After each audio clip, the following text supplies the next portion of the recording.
오늘 함께 읽은 마태복음 1장 말씀 본문으로 해서 새 시대 새로운 소망이라는 제목으로 함께 말씀 나누기를 원합니다. 드디어 이 주일 설교 말씀 본문이 구약에서 신약으로 넘어왔습니다. 올 한 해 계속 그 통독과 함께 하다 보니까 지금까지 계속 구약 본문으로 설교를 했는데요. 이번 주부터 이제 드디어 마태복음 신약으로 넘어왔습니다. 새로운 시대가 시작된 줄 믿습니다. 구약과 신약이 구별되는 것은 예수님께서 이 땅에 오신 사건을 통해서 새롭게 변화가 됩니다. 이제 구약의 시대가 끝나고 새로운 신약, 새로운 시대가 시작된 것입니다. 이거는 비단 성경 안에서뿐만이 아니라 역사적으로도 그렇습니다. 오늘이 서기로 2024년 맞죠? 2024년 10월 13일입니다. 이 서기의 기준이 어디서부터 왔는지 아시죠? 예수님께서 이 땅에 태어나신 날을 기준으로 시작된 날짜가 이 서기라는 날짜 기준입니다. 물론 그 당시에 이 날짜를 정한 사람이 잘 몰라서 실제 예수님 태어나신 것과 3년 정도 차이가 있다. 뭐 그러한 이야기가 있지만 어쨌든 이 서기를 시작한 기준은 예수님의 탄생을 기준으로 시작된 이 역사입니다. 그야말로 예수님의 탄생을 통해 새로운 시대, 새로운 역사가 이 세상 가운데 시작된 줄 믿습니다. 구약의 율법의 시대에서 이제 예수님을 통한 은혜와 복음의 시대로 새로운 시대가 시작된 것입니다. 우리가 살고 있는 이 시대도 새로운 시대입니다. 율법의 행위의 기준이 아니라 예수님의 십자가의 공로 그 은혜를 힘입어 구원받은 저와 여러분들인 줄 믿습니다. 그렇기 때문에 예수님께서 이 새 시대에 새로운 소망, 우리의 소망 되시는 줄 믿습니다. 오늘 그 주님을 바라보며 기대하며 나아가기를 소망합니다. 한 번 더 고백할까요? 예수님께서 우리의 소망 되십니다. 아멘. 정말 그러시죠? 네. 예수님께서 우리 소망 되십니다. 오늘 성경 말씀을 통해서 우리가 구약부터 신약을 좀 살펴보려고 하는데요. 우리는 구약의 이스라엘 백성들의 모습을 통해서 정말 우리에게 왜 예수님께서 새 시대의 새로운 소망 되시는지를 깨달을 수가 있습니다. 구약의 말씀들을 통하여서 이러한 것들을 좀 살펴보기를 원합니다. 역사적으로 보았을 때 구약 시대의 가장 마지막은 성경 안에서 과연 어느 부분일까요? 바로 느헤미야 시대입니다. 근데 성경책을 이렇게 보면은 느헤미야서가 구약의 가장 마지막이 아니라 중간쯤에 위치해 있습니다. 왜 그럴까요? 이건 우리가 보고 있는 이 한글 성경이 구성된 게 역사적 시간적인 순서대로 이렇게 쫙 돼 있는 게 아니라 그 종류별로 이렇게 구분돼서 구성되어 있기 때문입니다. 통독했으니까 한번 생각해 볼까요? 구약 성경 구성을 보면은 처음에 창세기로부터 시작합니다. 창출, 래, 민, 신. 그래서 창세기, 출애굽기, 레위기, 민수기, 신명기 이 5개의 모세오경으로부터 시작되고요. 그 후로는 이제 역사서가 계속해서 이어집니다. 여호수아, 사사기, 사무엘, 상하, 열왕기하, 상하 이렇게 이스라엘의 민족의 역사가 쭉 이어지게 됩니다. 그리고 이 역사는 포로기 이후에 역사까지 이어져서 이 에스라, 느헤미야, 예루살렘 성전을 다시 회복하고 예루살렘 성을 다시 세우는 이야기까지 그 이야기 역사가 계속 진행되고 이 느헤미야의 때에 마무리가 되는 것입니다. 그리고 이게 끝이 아니라 이 역사서 뒤에 뭐가 시작되냐? 시편, 잠언, 전도서와 같은 지혜 문학, 뭐 성문서라고 불려지는 이러한 문서 그 말씀들이 이어지고 그 뒤에 또 선지자들의 이야기, 이사야서, 예레미야서 우리가 그동안 봤던 이러한 선지자들의 말씀들이 쭉 이어지게 되어 있습니다. 그렇기 때문에 실제로 구약 시대의 마지막 역사는 느헤미야 시대인 것입니다. 그리고 또 느헤미야와 함께 한 명 선지자 중에 가장 마지막 말라기서가 이 느헤미야 시대 이후에 사역했었던 말씀입니다. 그러면 우리는 이 느헤미야서와 이 말라기서를 통해서 구약의 마지막 시대의 모습이 어떠했는지를 우리는 알 수가 있습니다. 오늘 그렇다면은 이 말라기서 말씀을 함께 통해서 과연 이 시대에 어떠한 모습이었는지 우리가 함께 살펴보기를 원합니다. 지난주에 우리가 학개서 말씀 보았죠. 바로 그 앞에가 학계 시대인데요. 학계에서 말씀은 이런 내용이었습니다. 바벨론 포로기를 마치고 예루살렘에 돌아온 이스라엘 백성들이 처음에 성전을 다시 건축하려고 했지만 여러 가지 방해와 문제들 때문에 포기하고 멈춰섭니다. 그렇게 한 18년의 시간이 흐른 다음에 이 학계라는 선지자를 통해서 하나님께서 그 이스라엘 백성에게 다시 성전을 지어라, 산에 올라가서 나무를 해와서 성전을 세우라라는 말씀을 주시고, 결국 이 말씀을 통해 예루살렘 백성들은 다시 일어나서 하나님의 성전, 예루살렘 성전을 다시 세우게 됩니다. 그러고 나서 이후에 이 새로운 성전에서 율법학자 에스라를 통해서 율법의 말씀들이 다시 선포되고 다 같이 모여서 회개하고 또 회복의 부흥 운동도 일어납니다.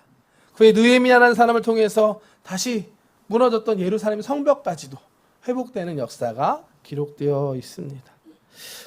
이런 이야기를 들어보면 뭔가 다시 이스라엘 백성이 회복되는 것 같고 다시 살아나는 것 같이 느껴지지만 사실은 안타깝게도 그러지 못했습니다. 아니, 한순간에 이렇게 회복되는 것 같지만 그것이 오래가지를 못합니다. 선지자 학계가 떠나고 에스라가 죽고 느헤미야가 떠나자 다시 예전의 모습으로 다시 돌이켜가는 모습들을 보게 됩니다. 말라기서에 나오는 이스라엘의 모습이 그러한 모습입니다. 여전히 그들 안에 무너진 부분들이 있고 회복되지 않는, 다시 돌아간 그러한 모습들을 우리는 보게 됩니다. 이와 같은 모습이 이스라엘 백성뿐만이 아니라 우리의 모습인 것 같습니다. 은혜 받고 뜨거워졌을 때는 살아나는 것 같지만 또 시간이 지나면 언제 그랬는지 다시 식어져가는 우리의 모습들을 느끼고 맙니다. 요즘에 진짜 안타까운 게 뭐냐면요, 이렇게 봤을 때 얼굴이 다시 커지고 있는 게 느껴지는 2주 전에 제가 금식을 했잖아요. 정말 감사했습니다. 은혜가 넘쳤고 정말로 제가 다르더라고요. 금식 기도 한번 해보시기를 권면합니다. 자, 하나님과 가까워지는 게 느껴지는데 계속 할 수가 없잖아요. 일주일 금식을 마치고 이제 보호식을 하고 일반식을 하면서 자연스럽게 뱃살이 나오는 게 느껴짐과 함께 무언가 영적으로도 하나님과 점점 멀어지는 느낌을 지울 수가 없습니다. 그래서 다시 금식을 해야 되나? 계속 금식해야 되나? 이런 걸 요즘 사실은 고민하고 그러고 있습니다. 이와 같은 모습이 사실은 우리의 현실적인 모습인 것 같습니다. 믿음이 좋았다가도 금방 식어져 버리고 그러한 것들이 우리의 인간적인 현실적인 모습입니다. 이스라엘 백성들의 모습을 보면, 말라기에서의 모습을 보면 이들 안에 무엇보다도 하나님을 향한 믿음, 신앙이 기본부터 무너져 있는 것을 우리는 깨닫게 됩니다. 말라기서 1장 2절 3절 말씀 함께 읽겠습니다. 야훼께서 이르시되 내가 너희를 사랑하였노라 하나 너희는 이르기를 주께서 어떻게 우리를 사랑하셨나이까 하는도다. 나 야훼가 말하노라 에서는 야곱의 형이 아니냐. 그러나 내가 야곱을 사랑하였고 에서를 미워하였으며 그의 산들을 황폐하게 하였고 그의 산업을 광야의 이리들에게 넘겼느니라. 아멘. 말라기서 초반에 하나님 말씀합니다. 이스라엘 백성에게 내가 너희를 사랑하였다. 근데 이스라엘 백성 얘기합니다. 하나님이 언제 우리를 사랑하셨나요? 왜 그랬을까요? 당장에 그들의 인생 앞에 어려움과 문제들이 있었기 때문입니다. 그래서 하나님께서 말씀하시죠. 내가 너희를 사랑한 건 너희를 선택한 시작부터 다라고 이야기합니다. 오늘 말씀 보면 하나님께서는 야곱을 택하심을 통해서 내가 너희를 사랑했다라는 걸 말씀해 주십니다. 원래는 야곱이 있고 형이 에서가 있잖아요. 이스라엘 백성은 원래 장자가 우선입니다. 에서를 통해 축복이 흘러가야 되는데 하나님께서 오늘 말씀 보면 에서가 아닌 야곱을 사랑하셨고 야곱을 택해 주셨다. 이 야곱이 이스라엘 백성인 겁니다. 왜냐하면 야곱에게 아들이 12명이 있는데 12명이 12지파가 되고 결국엔 이스라엘 민족이 된 것이기 때문입니다. 하나님께서는 에서가 아닌 야곱 너희들을 내가 택했어. 내가 너희를 특별히 사랑한 거야 라고 말씀하고 계십니다. 근데 안타깝게도 이스라엘 백성은 이와 같은 특별한 은혜를 받았음에도 불구하고 이와 같은 하나님의 사랑과 은혜는 이미 다 잊어버리고 있는 것입니다. 그러면서 하나님께서 어떻게 자신들을 사랑하셨나요? 하나님 정말 날 사랑하시나요? 라고 지금 되묻고 있는 모습입니다. 이처럼 하나님의 은혜와 사랑을 잊어서는 안 될 줄 믿습니다. 왜냐하면 하나님의 은혜와 사랑이 잊어지면 우리가 하나님부터 멀어질 수밖에 없고 우리의 믿음이, 우리의 신앙생활이 하나씩 문제가 생기고 무너질 수밖에 없기 때문입니다. 말라기서를 보면 먼저 하나님께 드리는 예배가 무너지는 모습들을 우리는 보게 됩니다. 하나님께 제물을 드릴 때는 원래 흠이 없는 제물을 드려야만 했습니다. 사실 이게 꽤 까다로웠을 것 같습니다. 동물을 끌고 오다 보면은 상처가 날 수도 있고 얼룩이 묻을 수도 있는데 하나님께 드리는 제물은 그래서는 안 됐습니다. 하지만 하나님의 은혜와 이 사랑을 잊어버린 이스라엘 백성들 어떻게 하느냐? 하나님께 제물을 드리는데 눈먼 것, 저는 것, 병든 것을 가지고 와서 하나님께 제물로 드리기 시작합니다. 하나님께서는 이와 같은 이스라엘 백성의 잘못된 모습들을 지적하시고 그와 같은 잘못된 제물과 예배를 더 이상 받기 원치 않는다라고 말씀하십니다. 함께 말씀 볼까요? 1장 8절에서 10절까지 말씀입니다. 만군의 야훼가 이르노라 너희가 눈먼 희생 제물을 바치는 것이 어찌 악하지 아니하며 저는 것 병든 것을 드리는 것이 어찌 악하지 아니하냐. 이제 그것을 너희 총독에게 드려보라. 그가 너를 기뻐하겠으며 너를 받아주겠느냐. 만군의 야훼가 이르노라 너희는 나 하나님께 은혜를 구하면서 우리를 불쌍히 여기소서 하여 보라. 너희가 이같이 행하였으니 내가 너희 중 하나인들 받겠느냐. 만군의 야훼가 이르노라 너희가 내 제단 위에 헛되이 불사르지 못하게 하기 위하여 너희 중에 성전 문을 닫을 자가 있었으면 좋겠도다. 내가 너희를 기뻐하지 아니하며 너희가 손으로 드리는 것을 받지도 아니하리라. 참으로 안타까운 모습입니다. 하나님의 사랑과 은혜를 잊어버린 이스라엘 백성은 결국 하나님께 온전한 예배를 드리지 못하게 된 것입니다. 하나님께서 기뻐 받으시지 않는 잘못된 제물을 드림을 통하여서 하나님 말씀하십니다. 너희가 드리는 것 더 이상 받지 않겠다. 아니 누가 와서 제발 이런 예배를 멈춰줬으면 성전의 문을 닫아줬으면 좋겠다라고까지 하나님께서 말씀하십니다. 하나님을 향한 예배가 완전하게 무너져버린 안타까운 모습입니다. 학개서 말씀을 통해서 얼마나 어렵게 그 성전이 다시 세워진 것들을 우리가 보지 않았나요? 산에 올라가서 나무를 해와서 지어낸 그 성전인데 안타깝게도 그곳에서 드리는 예배와 제물을 하나님께서 받지 않으신다. 어떠한 의미가 있겠습니까? 정말 안타깝고 절망적인 이스라엘 백성의 모습입니다. 우리의 모습들을 한번 돌이켜보기를 원합니다. 우리도 마찬가지입니다. 우리도 하나님의 은혜와 사랑을 때로는 잊곤 합니다. 하지만 잊어서는 안 됩니다. 우리도 하나님의 사랑과 은혜를 잊게 되면 우리 안에 먼저 하나님을 향한 온전한 예배가 무너지기 때문입니다. 그냥 습관적으로 드리는 예배, 그냥 마음을 다하지 않는 찬양과 봉사와 헌신, 헌물들, 이와 같은 것이 그와 같은 겁니다. 하나님께서 말씀합니다. 이런 것 받지 않겠다. 오해하지 않아야 할 것은 하나님 깨끗한 걸 바라는 것이 아니라 그들의 마음을 바라고 계신 줄 믿습니다. 정말로 가지고 있는 것 중에 가장 최선의 것을 갖고 왔는데 그게 흠이 있다. 하나님 그걸 기쁘게 받아주셨을 거예요. 그런 것이 아니라 마음 없이 그냥 드려야겠는데 뭐 없나? 너 좋다. 이러한 마음으로 드리는 예배와 제물, 하나님께서 그것들을 받지 않으시다. 기뻐하지 않으신다라고 말씀하십니다. 우리에게 사랑과 은혜가 잊혀져 갈 때 우리에게도 이러한 문제가 생깁니다. 하나님의 사랑과 은혜를 잊지 않는 저와 여러분들 되시길 축복합니다. 잘 생각해보고 기억해보면 이미 받은 은혜가 클 줄 믿습니다.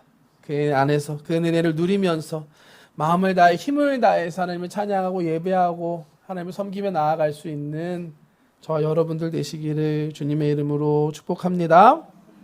감사하게도 하나님께서 이와 같은 이스라엘 백성에게 다시 돌아오라, 나에게 돌아오라, 그럼 나도 너에게 돌아가겠다 라고 말씀해 주십니다. 3장 7절 말씀입니다.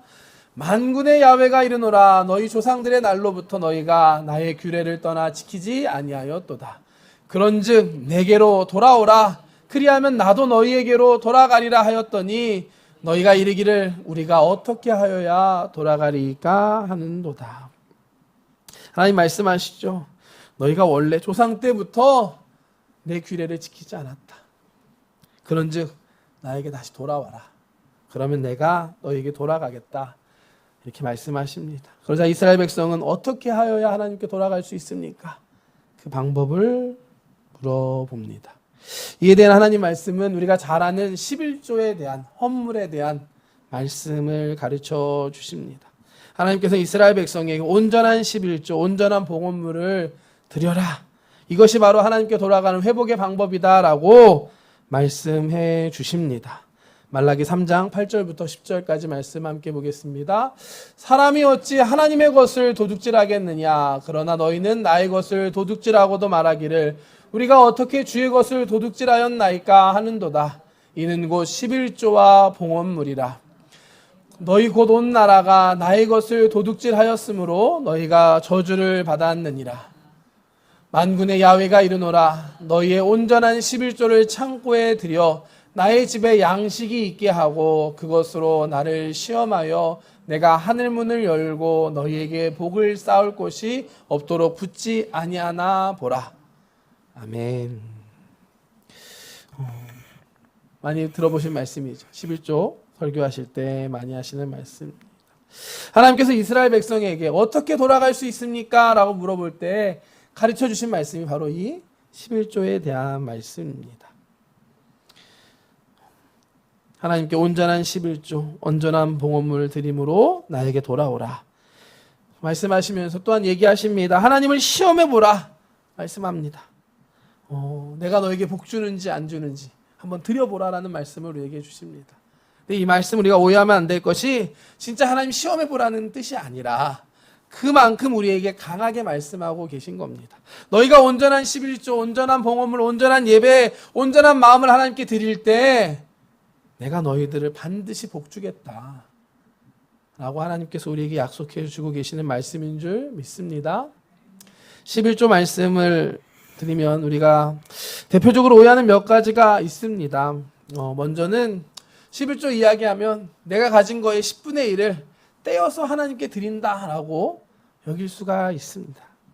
얘가 열심히 번 것, 내가 가지고 있는 것을 하나님 큰맘 먹고 드립니다. 감사합니다. 받으십시오. 이렇게 드리는 이러한 의미는 11조의 진정한 의미가 아닙니다. 잘못된 생각이죠. 내 것을 하나님께 드리는 것이 11조가 아닙니다. 11조의 진정한 의미는 나의 10분의 1을 하나님께 드리는 것이 아니라 10분의 10 전부가 하나님의 것을 인정하고 그렇기 때문에 그 중에 하나를 하나님께 인정하고 드리는 것이 바로 11조입니다. 하나님께서 나에게 모든 것을 주셨습니다 라는 것에 대한 인정과 믿음과 감사에 대한 표현이 바로 11조고 그렇기 때문에 10분의 1을 대표로 하나님께 드리는 것입니다.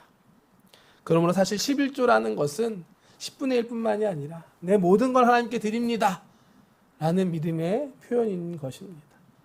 그러한 마음으로 드릴 수 있는 것이 바로 11조입니다.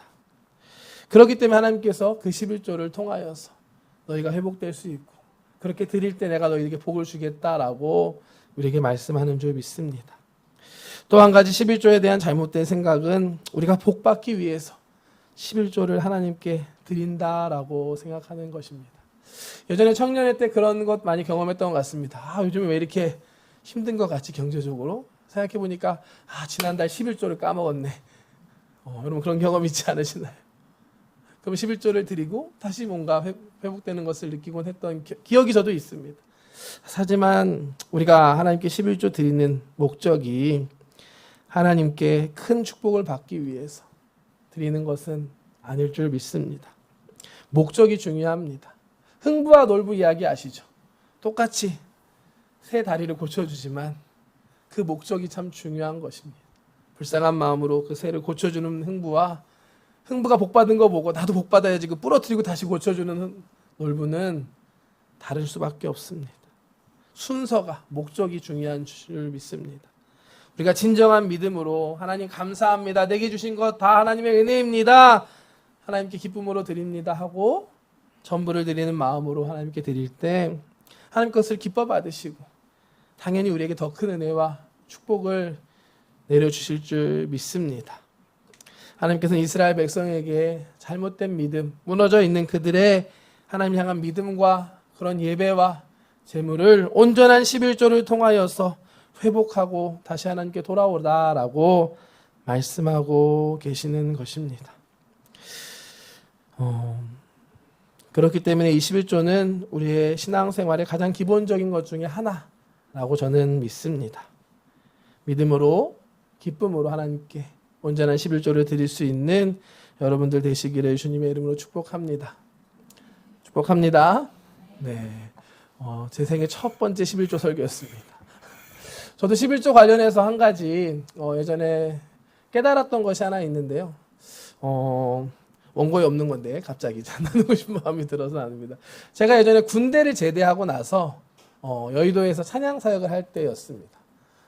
그때 저희 어머니는 이제 여의도 전도사 교육자를 마치고 개척교회를 시골에서 이렇게 하고 시작하신 그때였습니다. 그러다 보니까 제가 이제 군대 제대하고 사역은 여의도에서 했지만 11조를 해야 되잖아요. 그래서 한동안 이 11조를 어머니 교회 쪽으로 했던 기억이 있습니다.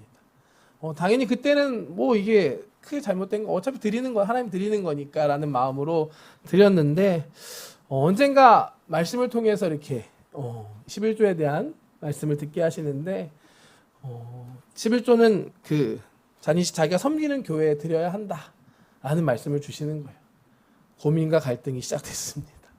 하나님이 어떻게 해야 되는 겁니까? 그리고 이렇게까지 해야 되는 겁니까? 내가 나쁜 뜻이 있는 게 아니잖아요 라고 하면서 기도했는데 그때 깨닫게 해주신 건 뭐였냐면 제가 어머니 교회에 드렸던 11조에 하나님을 향한 믿음 플러스 아들의 마음이 들어있다는 것을 조금 깨닫게 해주셨습니다.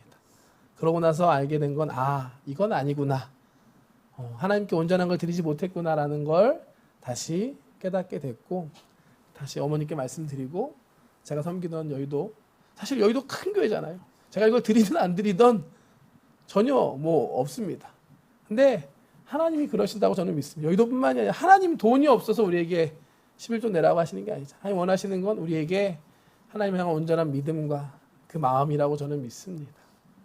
11조뿐만이 아니라 하나님께 드릴 때 기뻐하는 마음으로 최선의 것을 마음을 다해서 드릴 수 있는 우리 성도님들 되시기를 주님의 이름으로 축복합니다. 우리가 그렇게 기쁨으로 드릴 때 하나님 더 큰 은혜와 축복을 우리에게 내려주실 줄 믿습니다. 11조 이야기 많이 하시는 분들 보면 10의 2조, 10의 3조까지도 한다.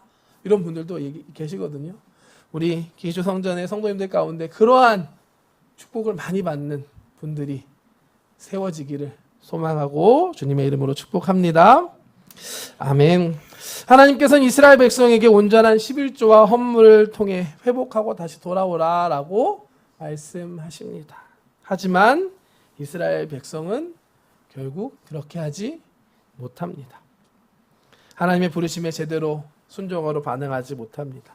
결국 구약의 시대는 이렇게 끝이 나게 되고 400년간의 암흑 시대가 시작이 됩니다. 이 구약부터 신약까지 총 400년의 그 차이가 있거든요. 그 시기를 우리는 암흑 시대라고 부릅니다. 왜냐하면 하나님께서 침묵하셨기 때문입니다. 그동안 다양한 하나님의 사람들, 선지자들 통해서 말씀을 주시고 역사하셨던 하나님께서 이 시기에는 어디 가셨나 사라지는 것과 같은 암흑의 시기를 지나게 됩니다. 그리고 이 암흑의 시대가 끝나게 된 것이 바로 오늘 우리의 말씀 마태복음에 예수님께서 이 땅에 오심을 통하여서 이 어두웠던 암흑의 시대가 끝이 나게 됩니다. 오늘 본문 마태복음 1장 사실은 12월 달 크리스마스 때 많이 들으시던 말씀이죠. 아들을 낳으리니 이름을 예수라 하라. 작년제 성탄절 말씀이기도 합니다. 마태복음 1장은 예수님의 탄생에 대한 말씀입니다. 아브라함부터 예수님까지의 족보를 이야기하고 또한 예수님의 어머니 마리아 또 아버지 요셉의 이야기를 통해서 예수님께서 어떻게 태어나셨는지에 대해서 우리에게 가르쳐 줍니다. 오늘 본문 말씀은 마리아의 임신 소식을 한 그 요셉에게 하나님께서 주신 말씀입니다. 마리아가 임신한 예수님이 어떠한 분이신지, 어떠한 의미가 있는지 가르쳐 주시는 말씀이 오늘 본문 말씀입니다. 한 번 더 오늘 본문 말씀 21절부터 말씀 보겠습니다. 아들을 낳으리니 이름을 예수라 하라. 이는 그가 자기 백성을 그들의 죄에서 구원할 자이심이라 하니라. 이 모든 일이 된 것은 주께서 선지자로 하신 말씀을 이루려 하심이니 이르시되 보라 처녀가 잉태하여 아들을 낳을 것이요 그의 이름을 임마누엘이라 하리라 하셨으니 이를 번역한즉 하나님이 우리와 함께 계시다 함이라. 아멘. 예수님께서 이 땅에 오신 이유를 가르쳐 주십니다. 자기 백성을 죄에서 구원하기 위해서 이 땅에 오셨다라고 말씀합니다. 십자가에서 우리를 위해 대신 피 흘리시고 죽으심으로 우리의 죄를 용서해 주시고 저와 여러분들을 살려 주셨습니다. 이것이 이 땅에 예수님께서 오신 목적입니다. 온전한 제물로서 우리의 죄를 대신하여 하나님께 드려지신 분이 바로 예수 그리스도이십니다. 그렇기 때문에 우리는 예수님을 통하여서 하나님의 놀라운 은혜와 사랑을 느끼고 기억할 수 있습니다. 아까 이스라엘 백성의 문제가 뭐였죠? 하나님의 사랑, 은혜를 잊어버린 게 문제였습니다. 우리에게 예수님이 어떤 의미가 있느냐? 예수님을 바라보면 언제나 하나님의 그 사랑과 은혜를 다시 회복하고 기억할 수 있는 은혜가 예수님 안에 있음을 믿습니다. 예수님을 바라볼 때 그 십자가의 보혈의 능력이 언제나 우리 안에 우리를 새롭게 함을 믿으시기를 주님의 이름으로 축복합니다. 예전에 제가 찬양 사역 많이 할 때 우리 젊은 세대의 찬양과 우리 나이 많으신 어르신 권사님들의 찬양이 좀 차이가 있었는데요. 뭐가 있냐면 기본적으로 박수가 좀 다릅니다. 어른분들은 원쓰리의 박수를 치십니다. 주의 보혈 이게 근데 이게 뭔지 아시겠어요? 원쓰리가 박수고 젊은 사람 주의 보혈 뒷박 투포에 박수를 치는 리듬부터가 다른데요. 또한 여의도 같은 경우 보면은 권사님들은 보혈 찬송을 참 좋아하십니다. 죄에서 자유를 얻게 함은 구주의 십자가 보혈로 주의 보혈 능력이 또다. 그 찬양 안 하시면 안 되는 분들이십니다. 근데 상대적으로 젊은 사람들은 새로운 복음성가 이런 거를 부르는 걸 좋아합니다. 근데 저도 사실 젊었기 때문에 한쪽 마음으로 왜 맨날 복음 보혈 찬송을 불러야 되나? 근데 그걸 어떻게 그 이유를 알게 됐냐? 제가 영등포 대교구 일본 오기 전에 1년 동안 대교구 사역을 했거든요. 그때 우리 권사님들하고 구역 예배를 많이 다녔는데 구역 예배는 보통 집에 가서 예배를 드리잖아요. 가정집에 가서 예배를 드리면 사실은 집에 가면 예배 분위기가 잘 안 잡힙니다.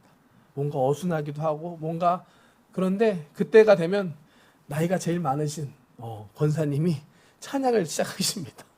찬양을 한 곡 부르고 두 곡 부르고 세 곡 부르고 다 보혈 찬송으로 부르기 시작하면 세 곡 네 곡 부르기 시작하면 예배 분위기가 잡히고 정말 뭔가 하나님의 역사가 일어나는 것들을 제가 경험하면서 이분들이 이 찬양을 버릴 수 없는 이유가 여기에 있구나. 이 찬양의 능력을 알기 때문에 그러시는구나 라는 것을 깨달을 수 있었습니다. 예수님의 십자가 보혈에는 능력이 있습니다. 우리가 흔들릴 때, 우리 안에 믿음이 약해질 때 주님의 십자가를 고백하고 기도하고 바라보며 나아가면 주님의 그 보혈의 능력이 우리를 새롭게 해주시는 줄 믿습니다. 우리 예수님을 바라보고 의지하며 나아가는 저와 여러분들 되시기를 주님의 이름으로 축복합니다. 또 오늘 말씀은 예수님의 이름을 임마누엘이라고 합니다. 이 뜻이 뭐냐? 하나님께서 우리와 함께 하신다. 놀라운 사실입니다. 하나님께서는 지금까지 400년 동안 침묵을 지키고 계셨습니다. 하나님 없는 것처럼 암흑 같은 시대를 지나서 임마누엘 예수님을 통하여서 우리 가운데 다시 함께 해주시기 시작한 것입니다. 그렇기 때문에 예수님을 바라볼 때 우리는 우리와 함께 하시는 그 하나님의 사랑을 다시 깨닫고 그 은혜를 다시 회복할 수 있는 것입니다. 그러므로 예수님께서 우리의 이 새로운 시대에 우리의 새로운 소망이 되어주심을 믿습니다. 예수님을 바라볼 때 우리를 구원하신, 우리의 죄를 용서해 주신 그 하나님의 사랑과 은혜를 우리는 다시 회복할 수 있습니다. 또한 예수님을 바라볼 때 우리와 함께 하시고 우리를 지켜주시고 인도해 주시는 그 좋으신 하나님을 다시 회복할 수 있습니다. 이제 우리가 매일마다 신약 성경 말씀을 읽어 나갈 건데요. 사복음서 말씀을 통하여서 매일매일 말씀을 읽어가면서 예수님의 말씀, 예수님의 사역을 통해서 다시 한번 그 하나님의 은혜와 사랑을 회복할 수 있는 저와 여러분들 되시기를 주님의 이름으로 축복합니다. 솔직히 선지서 말씀보다는 훨씬 은혜가 되는 것 같습니다. 말씀 가운데 큰 힘을 얻는 저와 여러분들 되시기를 축복합니다. 예수님이 우리의 참된 소망 되어주십니다. 예수님을 바라볼 때, 예수님을 의지할 때 예수님께서 우리를 새롭게 하여 주시고 믿음을 주시고 하나님의 사랑과 은혜를 회복해 주심을 믿습니다. 새 시대 새로운 소망 대신에 우리 예수님을 믿고 바라보고 의지하며 나아갈 수 있는 저와 여러분들 되시기를 주님의 이름으로 축복합니다. 기도하겠습니다. 사랑의 하나님 감사합니다. 오늘도 함께 예배할 수 있음에 믿음의 눈을 들어 주님 바라볼 수 있음에 감사합니다. 하나님 새 시대의 새로운 소망으로 이 땅에 오신 예수님, 우리의 죄를 구원하시고 우리 가운데 함께 하시는 임마누엘의 예수님 감사합니다. 우리가 예수님을 의지합니다. 예수님을 통하여서 하나님의 그 은혜와 사랑을 잊지 않게 하여 주시고 우리와 함께 하시는 하나님의 은혜를 언제나 경험하며 누리며 살아갈 수 있는 우리 복된 성도님들 되게 하여 주시옵소서. 구약의 이스라엘 백성들의 모습을 보았습니다. 하나님의 은혜와 사랑을 잊었을 때 그들이 무너지고 하나님으로부터 멀어질 수밖에 없었습니다. 하나님, 우리에게 하나님의 은혜와 사랑을 다시 회복시켜 주시옵소서. 하나님께 더 가까이 나아가기 원합니다. 마음을 다한 예배, 우리의 마음과 힘을 다한 예물을 주님께 기쁘게 드릴 수 있는, 믿음으로 드릴 수 있는 우리들 되게 하여 주시옵소서. 기뻐 받으시고 주님께서 역사하여 주시옵소서. 감사드리며 예수님의 이름으로 기도드렸습니다.